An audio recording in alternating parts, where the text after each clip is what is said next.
સુરતમાં 3 દિવસથી બંધ રહેલા નિલેશ કુંભાણીના ઘરના દરવાજા ખુલ્યા હતા. પત્ની ઘરે પહોંચી પોલીસે બંદોબસ્ત ગોઠવ્યો હતો.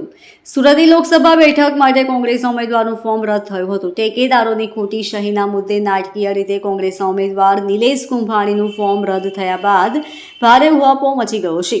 ત્યારે નિલેશ કુંભાણી સપરિવાર ભૂગર્ભમાં ઉતરી ગયા હતા અને ઘરને તાળા મારીને નાસી ગયેલા કુંભાણીના ઘરના દરવાજા 3 દિવસે ખુલ્યા હતા. નિલેશ કુંભાણીની પત્નીએ ઘરના દરવાજા ખોલ્યા છે, ત્યારે હજુ પણ નિલેશ કુંભાણી કોંગ્રેસના નેતાઓથી સંપર્ક વિહોણા હોવાનું સામે આવી રહ્યું છે. કોંગ્રેસ સાથે ગેમ કરી ગયેલા નિલેશ કુંભાણીને લઈને ભારે રોષ જોવા મળી રહ્યો છે. રોજે રોજ ઘટનાક્રમ બદલાઈ રહ્યો છે. ગતરોજ કોંગ્રેસના કાર્યકરો દ્વારા નિલેશ કુંભાણીના ઘર સામે ગદ્દાર અને લોકશાહીના હત્યારાના બેનર લગાવવામાં આવ્યા હતા. ત્યારે આજે નિલેશ કુંભાણીના પત્ની પોતાના ઘરે પહોંચ્યા છે, જેને લઈને કુંભાણી પણ વહેલી તકે હાજર થાય તેવી શક્યતા સેવામાં આવી રહી છે. ફોર્મ રદ થઈ ગયા બાદ કુંભાણી ગોવા જતા રહ્યા હોવાની ચર્ચાઓ ચાલી રહી છે. સપરિવાર જતા રહેલા કુંભાણી હવે સુરતમાં આવી ગયા હોવાનું સૂત્રો કહી રહ્યા છે.